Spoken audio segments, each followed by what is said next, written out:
Boundaries are healthy and do not need any explanation.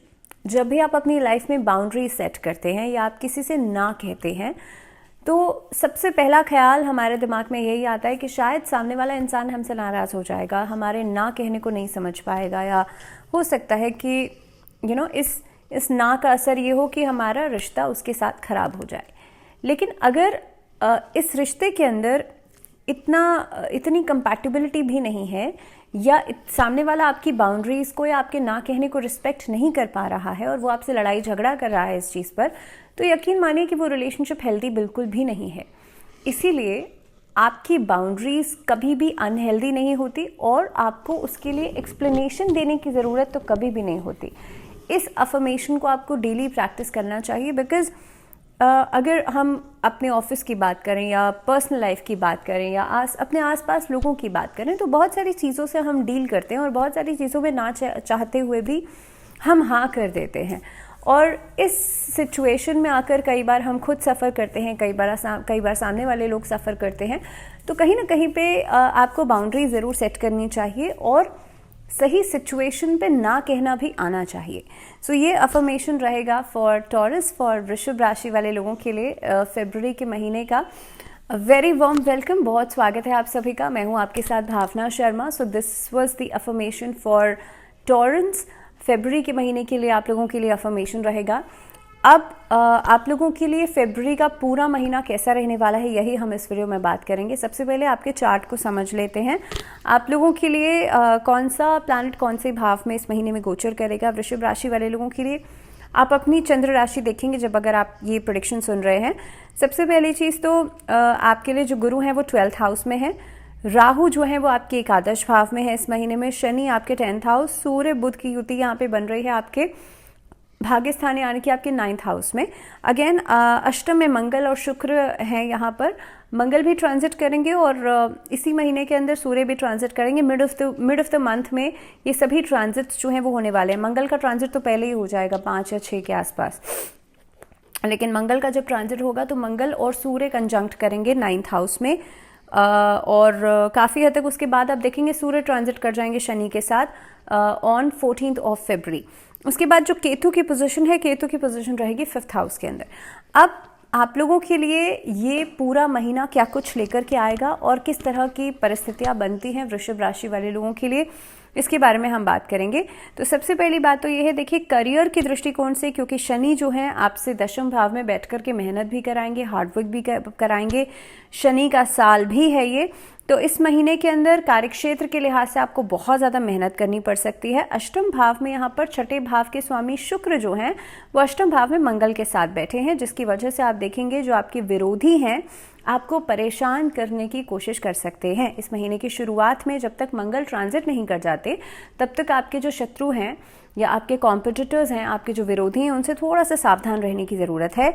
आपके लिए कोशिश ये करना होगा कि किसी की बातों पर ब्लाइंडली आप ट्रस्ट नहीं करें, किसी की बातों पर बहुत ज़्यादा दूसरे का इंटरफेरेंस आप अपनी लाइफ में नहीं होने दीजिएगा।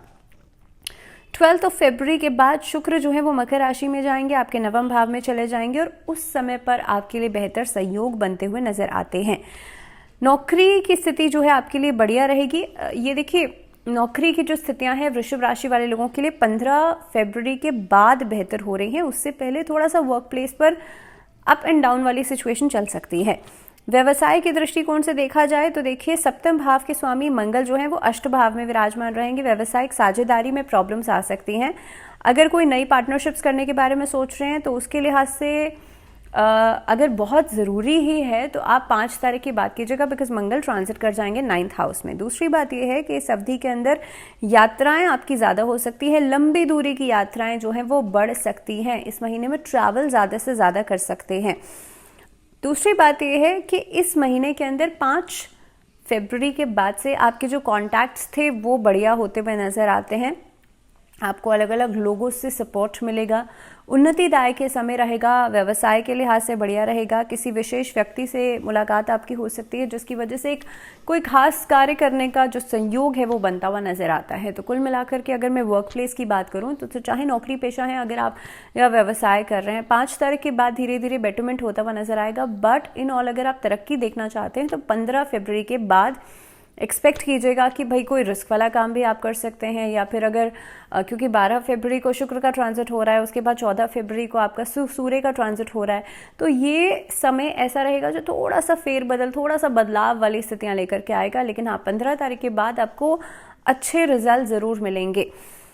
आर्थिक स्थिति की बात कर लेते हैं। फाइनेंसेस के लिहाज से महीने की शुरुआत राहु आप लोगों के लिए एकादश भाव में, शनि दशम भाव में। आर्थिक रूप से उन्नति तो होगी, क्योंकि राहु जब एकादश में आते हैं तो बहुत बढ़िया रिजल्ट्स देते हैं, लेकिन आप लोगों के लिए तो पूरे साल भर ही राहु एकादश में रहेंगे। लेकिन बाकी प्लानिटरी ट्रांजिट जो हैं, मंगल जो हैं आपके लिए सप्तम भाव के स्वामी होकर के यहाँ पर अष्टम भाव में विराजमान है। कहीं पर अगर आप निवेश कर रहे हैं या भूमि में निवेश कर रहे हैं तो वहाँ पर पैसा ब्लॉक हो सकता है जब तक मंगल का ट्रांजिट नहीं हो जाता। तो इस अवधि में थोड़ा सा ध्यानपूर्वक चलिएगा। इस स्थिति के अंदर कोई गुप्त संपत्ति आपको मिल सकती है मंगल की पोजीशन की वजह से ही। पैतृक संपत्ति के मिलने में हालांकि वाद विवाद नजर आता है, लेकिन कहीं ना कहीं पे आप देखेंगे कि शनि की पोजीशन की वजह से आपके लिए संपत्ति बनती हुई नजर आती है। तो पुराने मकान का रिनोवेशन करने में आपके लिए पैसा लग सकता है। शेयर मार्केट से आपको लाभ होता हुआ नजर आता है। नौकरी में भी तरक्की हो सकती है, वहाँ से भी पैसे का जो एक आय है वो बढ़ती हुई नजर आती है। इनकम सोर्सेज बढ़ सकती हैं। तो कुल मिलाकर के आप लोगों के लिए लगभग 12 तारीख के बाद सिचुएशंस बेहतर हो रही हैं। दूसरी बात, अब स्वास्थ्य के दृष्टिकोण से देखा जाए तो देखिए ये महीना उतार चढ़ाव लेकर के आएगा। पंचम भाव में केतु की उपस्थिति, बृहस्पति की उपस्थिति आपके लिए द्वादश भाव में रहेगी। पैसे का जो एक फ्लो है ना, वो यहाँ से खर्चे के रूप में निकलेगा। स्वास्थ्य के तरीके से, स्वास्थ्य के नज़रिए से अगर देखा जाए तो इस महीने में, क्योंकि मंगल और शुक्र दोनों ही महीने की शुरुआत में अष्टम भाव में विराजमान है, शारीरिक पीड़ा आपको दे सकते हैं। इस अवधि के अंदर आप देखेंगे कुछ आचरण में आपके इस तरह की स्थितियां बन सकती हैं कि आप खुद के ऊपर ध्यान नहीं देंगे, बहुत ज़्यादा लेजीनेस आपके अंदर नज़र आएगी। माइग्रेन की समस्या हो सकती है, एड़ी में दर्द की समस्या हो सकती है, एंकल में चोट नहीं लग जाए, इस चीज़ का ध्यान रखिएगा इस अवधि के अंदर, क्योंकि केतु पंचम भाव में है। स्टमक रिलेटेड प्रॉब्लम्स परेशान कर सकती हैं। जुपिटर भी बहुत अच्छे भाव में नहीं है, 12th हाउस में है, लॉस हाउस में है। ओबेसिटी की प्रॉब्लम आ सकती है इस अवधि के अंदर, इंसोम्निया की प्रॉब्लम आ सकती है। तो ये कुछ चीज़ें हैं जो कि आपको खास तौर पर ध्यान देनी है इस अवधि के अंदर। बहुत मेजरली इस चीज़ का ध्यान रखिएगा कि सेल्फ मेडिकेशन को बिल्कुल नहीं कीजिएगा, क्योंकि छोटी से छोटी समस्या भी आपके लिए बड़ा रूप ले सकती है। तो बी श्योर कि इस महीने में आप लोग अपना बहुत ज़्यादा ध्यान रखें। अब बात कर लेते हैं आप लोगों के लिए रिलेशनशिप्स की। तो सबसे पहली बात तो ये महीना वैवाहिक जीवन के लिहाज से उतार चढ़ाव भरा रहेगा। सप्तम भाव के जो स्वामी हैं वो रहेंगे अष्टम भाव में महीने की शुरुआत में, और वैसे भी मंगल और शुक्र दोनों ही अष्टम भाव में है। महीने की शुरुआत में आपस में रोमांस की कमी, प्यार की कमी, कंपैटिबिलिटी में कमी की वजह से लड़ाई झगड़े या वाद विवाद होते हुए नजर आते हैं। लेकिन जैसे ही शुक्र ट्रांजिट कर जाएंगे, ऐसी स्थिति के अंदर आप लोगों के लिए धीरे धीरे करके एक दूसरे को बातें समझने में ज़्यादा एक तरीके से ईजीनेस आपके लिए दिखाई देगी, और काफ़ी हद तक आप देखेंगे एक बेहतर कंपैटिबिलिटी नज़र आएगी। जो भी गलतफहमियां थी वो लगभग महीने के मिड के बाद, लगभग 12 से लेकर 15 तारीख का जो ये ट्रांजिट्स वाला टाइम रहेगा, उसके बाद से सिचुएशंस आपके लिए बेहतर होती हुई नज़र आती हैं। तो लगभग रिलेशनशिप्स के लिहाज से देखा जाए, उसके लिहाज से भी जो हाफ ऑफ द मंथ है उसमें थोड़ा सा स्ट्रगलिंग पीरियड ज़रूर रहेगा for the people who are married. अगर आप शादी के बारे में सोच रहे हैं, किसी को प्रपोज करने के बारे में सोच रहे हैं फॉर मैरिज, तो इस महीने में भी आप कोशिश कीजिएगा सेकेंड हाफ में करेंगे तो ज़्यादा बेहतर जो रिजल्ट्स हैं आपको मिलेंगे। तो छात्रों के लिहाज से इस महीने में, क्योंकि गुरु जो है वो द्वादश भाव में विराजमान है, वहीं पर केतु की पोजीशन बनती है पंचम भाव में, डिस्ट्रैक्शन बहुत ज़्यादा आएगा। इसके साथ साथ ही क्योंकि सूर्य जो है वो नवम भाव में है, तो लीडरशिप जो है उसकी वजह से आप आगे बढ़ सकते हैं इस महीने के अंदर। अपने टास्क को पूरा करने के लिए जो जी भर के आप मेहनत करने वाले हैं, ये चीज़ें ऐसी हैं जो आपको आगे लेकर के ज़रूर जाएंगी। हाफ ऑफ द मंथ के बाद जब सूर्य शनि के साथ आ जाएंगे तो एक तरीके से आपकी जो कर्मठता है, जो आपका काम करने का तरीका है, वो लोगों को ज़्यादा पसंद आ सकता है। सो खास तौर पर ये महीना स्टूडेंट्स के लिहाज से भी बहुत बढ़िया रहेगा। एकेडमिकली बहुत अच्छे रिस्पॉन्सेज या रिजल्ट्स आप लोगों को मिलेंगे, लेकिन डिस्ट्रैक्शन फर्स्ट हाफ में रहेगा और काफ़ी हद तक नॉलेज के ऊपर आप ध्यान देने के बजाय मेहनत के ऊपर ध्यान देंगे। इस महीने में हार्ड वर्क के ऊपर ज़्यादा फोकस करेंगे बजाय कि आप स्मार्ट वर्क करें। अब उपाय की बात कर लेते हैं। तो शुक्रवार के दिन माँ लक्ष्मी की आराधना ज़रूर करें और कोशिश करें उन्हें पंचमेवे की खीर का भोग ज़रूर लगाएं।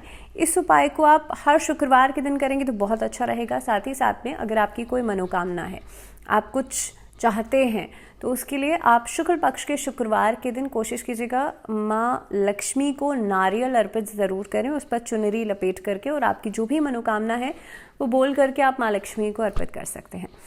सो इसी के साथ इस वीडियो में फ़िलहाल इतना ही। मुझे दीजिए इजाज़त, लेकिन जुड़े रहिए आप लोग चैनल के साथ, और अगली वीडियो में हम बात करेंगे मिथुन राशि। लेकिन तब तक के लिए दीजिए इजाज़त, नमस्कार।